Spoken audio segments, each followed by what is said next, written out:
This is Popular Front, a podcast focused on the niche details of modern warfare and underreported conflict with me, Jake Hanrahan. Today we're speaking to researcher and writer Alexander Makiva. He's going to be talking to us about why Turkey has started bombing northeastern Syria, or Rojava, the Kurdish areas, right after a very suspicious, quote-unquote, Kurdish terrorist attack inside Istanbul that happened on November 13th. Turkey is blaming the YPG, the Kurdish militia that runs Rojava. None of it really adds up. Alexander is going to talk to us about the damaging effect these airstrikes have had on the Kurds in Rojava. If you like what we're doing, support us at patreon.com/popularfront.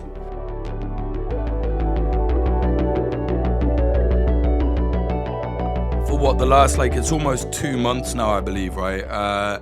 Turkey has decided to start bombing Rojava, the Kurdish areas of northeastern Syria. Well, I'll let you explain it. Why are they doing it again for the 100th time? Why are they bombing the Kurds in northeastern Syria again? So it all really began with the bombing in Istanbul on November 13th. This was terrorist attack carried out, killed 6 people, targeting a busy pedestrian boulevard. Turkey immediately used this as or immediately blamed the YPG as the culprits of the attack, and used this essentially as an excuse to launch a new operation across northern Syria. And of course, so Turkey has not really put forth any information regarding the links that would prove that the YPG is related to the attack. And of course, the YPG and the PKK and everyone has denied the attack, so the evidence is really quite weak. So several days after this occurred, these airstrikes across all of northeastern Syria and even some of the west that's controlled by the SDF began, and these began on November 20th. And really quite intense. Turkey's been bombing parts of northern Syria on and off for years now, and over the last year or so, it's been carrying out a drone assassination campaign, largely targeting members of the SDF, commanders, and some lower-ranking fighters, as well as some civilian politicians and activists. But this was a clear escalation that began the night of the 19th. And again, hit targets from all the way on the border with Iraq through, Hasaka, Raqqa, and then into Manbij and Tel Rifat. So it was really quite unprecedented, just the breadth of the targets hit. Right, let's talk a little bit about that attack that you mentioned there at the start. So in Istanbul, as you mentioned, there was this... it wasn't a suicide bomb, and I think at first they said it was, and then they decided it wasn't, and then they arrested this young woman and allegedly said that she was the one that set the bomb off. There's been so many different recurring stories from the government itself. Even actual Turkish politicians have said what the fuck is happening here? It's very close to the elections as well, so a very interesting timing, and it's actually identical to what happened last time these elections were in place. The bomb went off in almost the exact same fucking place. That was blamed on TAK or Taka, kind of offshoot of the PKK. This time they're blaming this young woman, right? What evidence is the Turkish state putting forward to blame the YPG for this? So they've come up with this whole story that she crossed the border pretty soon before the attack, and that she had some sort of handler in Kobani that was an SDF commander who'd instructed her on how to carry out the attack. But to be honest, the Turkish side of things, I know that there hasn't been very conclusive evidence. There's been basically no evidence. There's been a lot of allegations, but I haven't followed the Turkish side of things particularly closely. I know that the SDF and the commander-in-chief of the SDF, Mazlum Abdi, has said that the woman comes from a family who several of her brothers were members of the Islamic State, as well as Nusra and other factions. Again, I don't know how true this is. I don't know if the SDF has actually published any information regarding this. And then a little bit after the attack, maybe a week or two, the Turkish state published a YPG identification portrait of a man saying that he was involved in the attack as well. This and they gave a name for this supposed individual. The picture, I mean, it looked like you could easily just put this together, take someone's face, and then put it in front of a YPG. It's like looks like one of the Shaheed, the martyr placards. Yeah. But this was denied by the SDF as well. Again, this they didn't include any information. So these some people were saying, "Oh, this can't be real. They only do this for martyrdom." These sort of portraits are only for martyrdom announcements, which I did find examples of certain ID cards that were linked to various military academies, like the various YPG military academies over the years where they have this kind of thing. But those ID cards list all of this other information, like the name, their code name or whatever, their date of birth, place of birth, etc., and the name of the military academy. So if this was like a real ID card that they found, you'd think that they'd put all this information out there because it would only make their potential case stronger, but they just put the picture out there. So yeah, it's weird. I mean, considering this almost exact same attack happened last time the elections were on for the current government in Turkey, you'd have thought that if the attackers were going to do it again at the exact same time, at the same place, almost having not done it since the last election, they would have learned at least not to bring the fucking ID card along, but apparently not. It stinks, man. To me, it doesn't even seem like I don't even think like I'd be surprised if AKP even planned this. It seems way too amateur. I heard a theory from a Turkish friend of mine that perhaps like one of the other political groups kind of planned it that way to maybe, make things look insecure in the country, blah, blah, blah. But who knows? So they launched these attacks, and within the first round of attacks, of course, as it always is, a load of civilians started getting killed, right? Derek and therefore, and around there. Yeah, so the main airstrike that resulted in civilian casualties in the first night hit a power plant. It is a relatively small facility in a town called Tekelbekel in Derek in the northeastern corner of Syria. And this was reportedly a double tap strike where they hit the power plant initially, and then the local civilians as well as security forces. And I've read that actually coalition forces were there as well at one point. They all sort of collected at the site and were investigating, or just looking at what happened. And then several hours later, it was hit again while there were still civilians assembled there. And so this killed, I believe it was 11, maybe plus minus one or two, or plus minus one. Majority of them were civilians. One was apparently a former YPJ commander, but I mean, it seems like she was there in a civilian capacity. There was also a Hawar news reporter who was one of the individuals killed in the strike as well. Yeah, a journalist. He was friends with a friend of mine. Yeah, very sad situation. Whereabouts? Where else have they been? They've been hitting. You mentioned earlier that they've been kind of hitting airstrikes in areas where they don't normally do it. Particularly, I found interesting that they started peppering Kobani, and I thought, well, like you said, the coalition there, like a load of US soldiers there. There's a ton of bases there. I very much doubt that they're allowed to airstrike anywhere where the US are without the US knowing first. What do you think was going on there?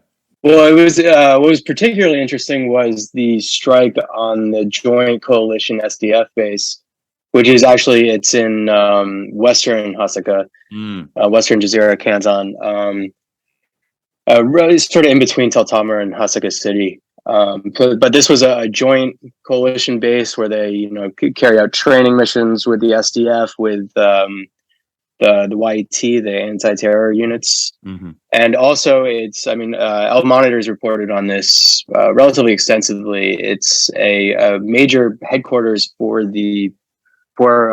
Muslim Abdi and for the SDF like General Command in general, and where they carry out press conferences and meet with U.S. diplomats. And so this was, I don't know the exact layout of the base, and I don't actually know where it was struck in these attacks that happened. I believe it was on the 20th or the 21st of November. So, it could be that it was at like a somewhat significant distance from wherever U.S. personnel were. But still, it sends a message that Turkey's willing to push the boundaries and see how far they can go. The other interesting attack was airstrike was around Al Hol camp, which contains tens of thousands of women and children that women that were wives. Some of them members of the Islamic State, essentially, and the children of these women and fighters. And so there's an airstrike that struck a security facility somewhere nearby. It's a little hazy. I don't think it was actually in the camp itself, but it was maybe a kilometer or two nearby, and it was a base for the security forces in charge of the camp. It was, I think, the commando forces, one of these SDF sort of subunits, and that strike killed 8 individuals that are responsible for the camp. And this is quite far from the Turkish border. El Hol is like on the Iraqi border, and I don't know, maybe 40-50 kilometers away from the Turkish border. A lot of the lot of Kurdish people I spoke to in Rojava at the time were sure, like, okay, this time they're going to invade us. Turkey was talking about a possible ground invasion, and then it kind of just didn't happen. What do you think happened there? So I think there's a couple factors to consider. I think on the Turkish side, as you brought up, it's election season. So this entire thing, this entire escalation is, you can't really separate it from Erdogan's campaign right now. And if you look at the previous operations, whether it's the invasion of Afrin in 2018 or the in northeast Syria in 2019, he gained a significant bump in popularity and in polling for these. So I think it's pretty clear that it's a pretty easy calculus that if you escalate in Syria, it will help him domestically. But I do think that he he was still being a little bit cautious, obviously, because they didn't actually invade, and an invasion across the entire border could be costly. So I think that it was easy to escalate all these airstrikes everywhere, and they also gave this air campaign an operation name, which they hadn't done in the past. It was like, I don't know, Claw Sword or something. So I think that helped with maybe domestic propaganda to make it seem like an actual operation, maybe in comparison with Euphrates Shield, Olive Branch, Peace Spring, these previous operations within Syria. But then I think also you have to look at the American and the Russian response to all this, which neither of them were willing to give Turkey the green light for these operations. Obviously, both have military deployed in these areas. Russians more to the west, Americans more to the east. So it's not like 2019 where you had Trump, who's obviously his decision making was largely based on ego and immediate gratification. So it was very easy. He felt that morning, basically. Yeah, exactly. So that was very easy for Erdogan to get Trump to withdraw forces. That's not the case with the Biden administration. While they are not 100% invested, they are not willing to let Turkey just take over all of northeastern Syria. And with the same goes with the Russians. Whereas the Russians are sort of balancing a lot of different things. They have their relationship with the SDF. They're obviously the main supporter, the main sponsor of the Syrian regime. And then Putin and Erdogan have this interesting transactional relationship. So, I mean, the Russians did seem a little bit amenable to allowing Turkish military to enter certain areas, but ultimately, where we are now, I mean, things are still a little bit up in the air. They were able to put a pause on any further escalation, any potential ground operation. So where's it at now? Like, what's the situation? I think not that long ago there was a recent round of airstrikes, but it's calmed down a little bit, right? Yeah, I think since the first initial barrage, the first couple of days, it's definitely calmed down a bit. I mean, I've been tracking casualties. SDF announced fighters killed, etc., and the vast majority of them occurred within the first 3 days. As well as a lot of regime soldiers were actually killed as well across the border. Yeah, so after this initial barrage that began on the night of the 19th to the 20th, things have definitely calmed down a lot in terms of Turkish airstrikes. The vast majority of the casualties that the SDF and various affiliated militias, etc., have announced, they almost all of them occurred within perhaps the first 5 days of this round of airstrikes. And really in the last 2 weeks, there's been limited drone strikes and shelling that's sort of been carried out at low intensity on various fronts. But yeah, overall, definitely seen a downturn since mid to late November, and this has also come sort of in coordination with increased diplomacy between Russia and Turkey in particular. There's been various meetings and phone calls between Turkish and Russian officials, and as well as Erdogan and Putin, about how they'll potentially move forward from here. As well, there's also reports that the U.S. had somehow convinced Turkey to not carry out any potential operations in Kobani or Manbij, and instead focus on Tel Rifat. Of course, with reporting on these sort of diplomatic back channel or closed door meetings, it's kind of hard to tell what is real and what's just rumors. Mm. But that's sort of where we are now. This is also ties into potential reestablishing of relations between Turkey and Syria. This has been reported. This process has been ongoing for about 6 months now. There are rumors that Turkey will reconcile with the Syrian regime and that Erdogan will possibly meet with Bashar al-Assad.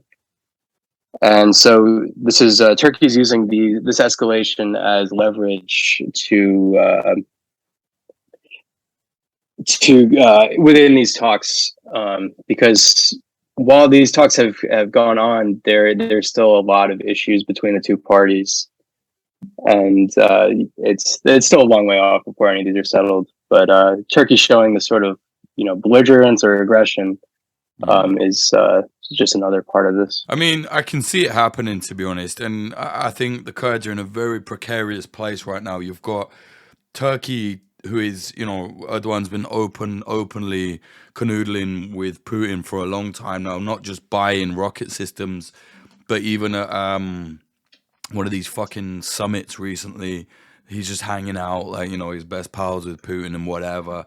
And then, at the same time, he's selling all this weapons to Ukraine. So obviously that makes America happy. But then if he can reconcile things with Assad, Russia's going to be happier. And it's like, well, they're somehow the only country that seems to be allowed to, like, have a foot in both camps. But ultimately, each time the Kurds seem to be getting smashed.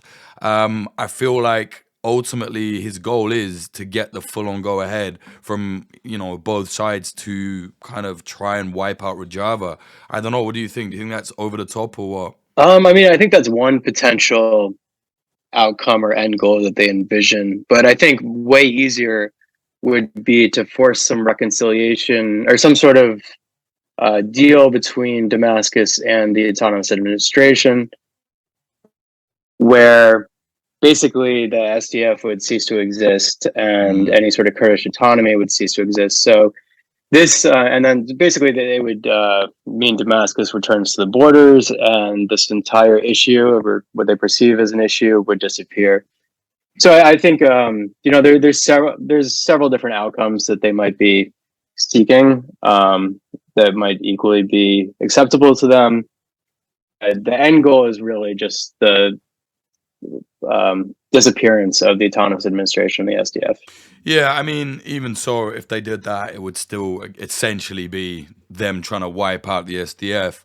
But there's no way, like, I mean, the regime military is a fucking joke. Like, there's no other way it could do it without the help of Russia or Turkey stepping in. You see what I mean? Like, it seems like inevitably that would have to happen at some point, I feel. Yeah, but I think so. Right now, and over the past past year or so, with the drone campaign, and now with this escalation that has, in particular, targeted oil infrastructure, which is sort of the lifeline of the autonomous administration, being able to extract oil and to sell it basically to the Syrian regime as well as the Syrian opposition. That's like a major revenue stream for the autonomous administration and the SDF. So taking out the oil, as well as like just these constant attacks, targeting whatever military, sometimes targeting civilian houses, whatever. There's just this ratcheting up this pressure on the autonomous administration. I think they hope that it can either collapse under this pressure and the other pressure it's facing with, like, closed borders with Iraqi Kurdistan, and as well as the just devastating economic situation across all of Syria. And then I think they're also banking on the U.S. not staying forever, and that once they put this significant pressure on the autonomous administration, and there's a potential American withdrawal in the future, that the SDF, the autonomous administration, would have no choice but to turn to Assad. And in the end, they wouldn't be able to really bargain with Damascus because they'd have no leverage, and they'd be in such a dire situation. Yeah, that's a good point. It's like every time, when Trump was like, okay, see you later, bye. And obviously they're like, okay, we need to make a deal with Assad. It's like, well, there's no other choice, and like you said, that is no real, if you don't really have anything to bargain with in that, in that situation, especially if like America leaves. I don't know, it's bad for them all around. Am I right in saying, I swear I remember they bombed actually inside Iraqi Kurdistan as well in this recent round of airstrikes? Yeah, I think the Operation Claw Sword, whatever it's called, this included strikes within both Syria and Iraq. I don't really follow the stuff in Iraqi Kurdistan, the war with the PKK up in the mountains. I assume it was just sort of an escalation of the air campaign there, like a brief uptick. But yeah, it was like a across multiple borders operation. Yeah, I forget the name. The area is it's like it's a refugee camp, but there's also a PKK base there, so it's kind of, it's called like Mahmour. Yeah, like Mahmour, that's it. Yeah, and then the Kurds call it Maxmoor. Yeah, like that. I mean, it is a refugee camp in a way, but there's also a PKK base there at the same time. So it's one of them ones. But yeah, I think they bombed around there. Tell us about what you're doing. You've been tracking very closely the kind of ongoing situation in Rojava, northeastern Syria, the autonomous administration of northeastern Syria, whatever name people want to call it. You've been tracking it very closely. Tell us about your work on that. Yeah, so earlier this year, starting in, I believe, July, I started doing a weekly newsletter on Substack where I highlight key events occurring both within like SDF, Rojava, autonomous administration, whatever you want to call it, as well as within the Turkish and SNA, Syrian National Army, controlled areas in northern Aleppo and also in the northeast. So basically, I highlight, all the whatever events I think are the most important in a given week, and I pick, about 7 to 10 of them, write a couple sentences about them, try to pull together whatever sources are important for the story, maybe some images, potentially geolocations. And then also I'll do some, sort of random stuff at the end. Sometimes it's like historical images I've seen from Syria, or someone's published a report or something. Maybe I'll highlight that. So yeah, it's been a weekly newsletter. Basically, you can subscribe via email, and then additionally, I've been like putting out some other content. Like for example, with this uptick, I was covering I mean, it's died down a bit, but the announced casualties from all various parties involved, and then so sometimes I'll publish essays on a given topic. I did one recently on this episode, where the HTS, Tahrir Sham, invaded Afrin with the assistance of some of the SNA factions against other SNA factions. So for anyone that doesn't know what that means, because it is always alphabet soup. So Hayat Tahrir al-Sham, a very hardline jihadist group, invaded Afrin, which is under the occupation of a mix of bandit, mercenary, and jihadist groups that are loyal to Turkey. And then there's ongoing fighting between them, right? Yeah, essentially. It's the former Nusra group that controls Idlib, and yeah, basically it just comes down to power politics between these armed opposition groups. Where can people read your work on that? Where can they go and see this newsletter? So this is on akmckeever.substack.com. It's MCKEEVER. And then also I'm active on Twitter at akmckeever. All right, bro. What's the most interesting thing you think that's happening right now, though, in these areas you cover that people are not aware about? Personally, I'm always interested in these like SNA disputes and sort of like this thing with HTS and Afrin, just because these groups it's so chaotic, the structure of these groups. They're Turkish proxy forces, but Turkey basically didn't want to commit the resources to create like a unified structure. So they've taken all these various warlords and put them together within one structure. And then they all just compete for resources, very sort of predatory on the local economy and civilian life. And it's just constant drama and, alliances and breaking up of alliances. So that's one thing. I'd say some other stuff that I have coming out soon with an organization I work part-time with, Syrians for Truth and Justice, STJ, is we've been looking at there's been significant deforestation within Afrin. Afrin was actually outside of like the Syrian coast, like Latakia and Tartus, one of the more forested parts of Syria. A lot of it wasn't necessarily natural. Some of it was reforestation, but it was like well, this is actual forest too. It's covered in olive trees, but these are like actually forested areas like pine trees. But since 2018, since the Turkish invasion, large portions of these have just disappeared. This occurs partially because there's been an influx of IDPs and there's a fuel crisis, a fuel shortage across Syria. So people turn to the trees, cut them down for firewood, for heat. But then it's also become a major source of revenue for various SNA factions, where their fighters cut down entire forests and then resell the wood as firewood or produce charcoal with it. So this has had a devastating effect on the landscape of Afrin. All right, man. I look forward to reading that. If people want to get hold of you, where can they do that? Yeah, as I said earlier, on either Twitter or on Substack, or if you want to, you can email me. It's akmckeever@gmail.com. All right, mate. Thanks very much. Appreciate that. No problem. Thanks for having me.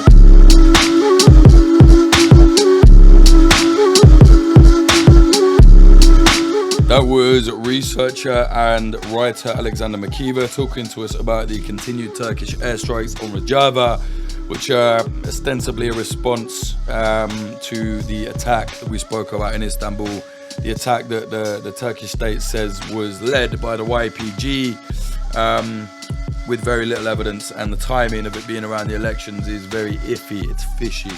But anyway, If you like what we're doing here at Popular Front, please do consider supporting us at patreon.com/Popular Front. As of next year, we'll be putting more of the podcast episodes, probably making them Patreon only, because, well, the kind of techno dystopia hell that the people at YouTube have created for us is the reason. So we could have made, decent money back onto, and put it back into the business had YouTube not fucked with us. Basically, as it stands now, all our new documentaries get age restricted.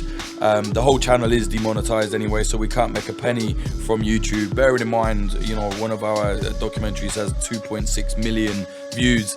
Obviously that's made money for YouTube, but nothing for us, so that's how it is. So we can't make any money off of YouTube, and they've started age restricting our stuff as well. So once it's age restricted, it falls off the algorithm, it goes ghost. It's very hard to see, you get very little views, which is a problem, because before they did that to us, it kind of didn't matter so much that we were demonetized, because eventually it would kind of level out, not really, but you would at least get enough attention on the doc that people would usually kind of come over to the Patreon.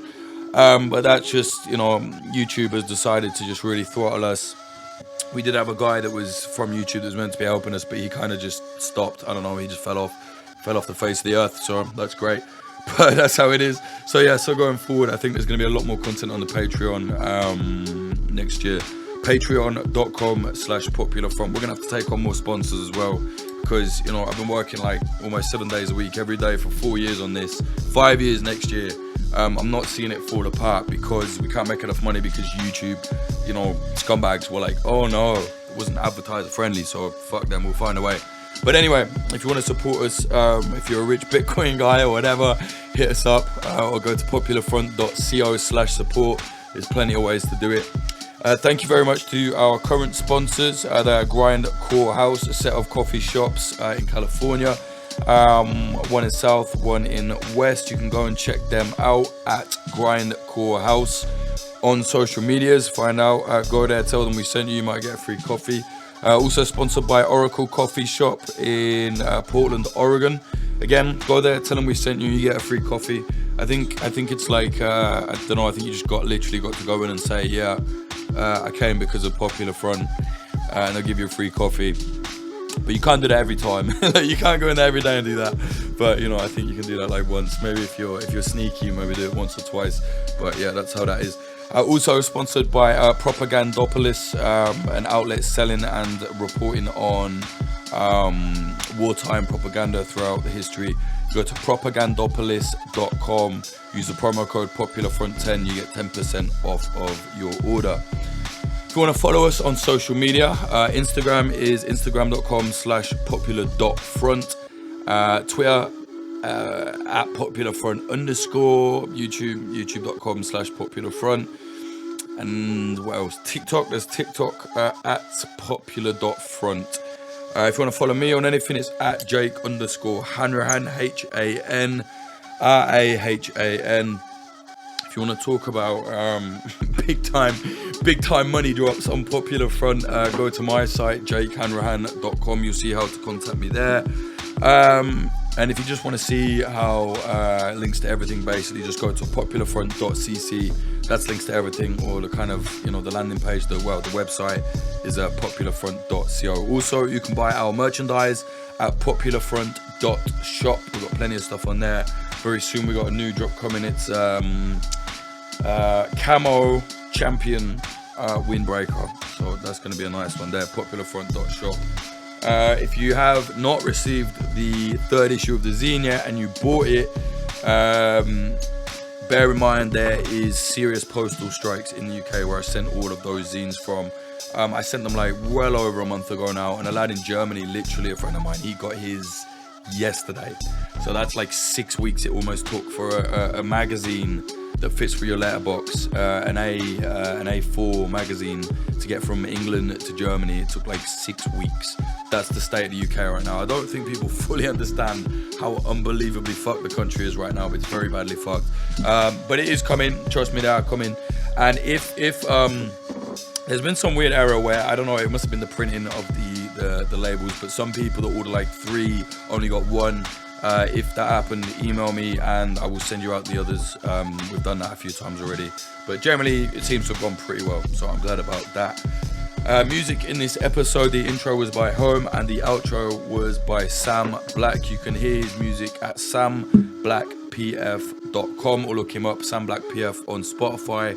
I do keep meaning to put more of his music on the Spotify, but it's a small team and there's 101 things to do every single day. Anyway, thank you very much to the high tier Patreons. They are Margosha, Rohan Irvine, Ryan Barbadillo, VS, Brian R, Evan Pank, Bradley Hope, Wizard Actual, Claire Hoffbauer, Benjamin Tupper, Chongus Bongwater, Elijah Finley, Siddhartha O, Damien, Cameron Collins, Q Loves Cake Farts, Nicholas Blomberg, Matthew Diffley, Claire, Liana, Robert, Sean, Christianovich, NTHG, Arturo Rafael Macias, Ethan Zwick. Thank you, Mo Such. You are now alright. A policy wonk Wallacey. Alright. Elise Middlefar, David McManus, Tom Petrie, James Leons, Bradley Davies. I don't really go for these. Like, if you put a comedy name on, it's got to be funny, man. Come on. Bradley Davies, No Dogs, No Hamsters, Brennan Crave, B, Drift, RX, Tiki Lover, Ben Marshall, Dallas Don, Shikhar Gupta, LD50, Seattle, the band, K Glitter Vulcan, Bethany Swoveland, Adam H, Derivative Fool, Bottle of Water, Larson 8669, Bjorn Kirsten, DS, Michael O'Connor, Disgrunt, Jack Doherty, Nicholas Butter, JD, Jav, Ian Faris, James Cully, Tynan Daly, Ethan, Shanklin the Painter, Fitz Madrid, Ed Coulthard, D San, Mike Barone, Mike, keep me up about the coffee, Ben, Liam Williams, Propaganda, very clever, Chris Cusimano, DZA, Georgia Arani, DR, Amy R, Rubicon, Frank Austin, Amelia Me, excuse me, Christina Rovetti, so fucking ill, Freya Northman, Neva, Noah, Andrew Hurley, Vida Provost, Brian McLaughlin, Tom Lochrin, Young Wasabi, Tony Bin, JL, Stephen Davila, Dan Dunham, Chad Walker, Lawrence Abrahams, Peter McCormick from What Bitcoin Did, Christopher Martin, and Ryan Sandercock. Thank you all so much for your help. I really do appreciate the support. Support us, patreon.com/popularfront.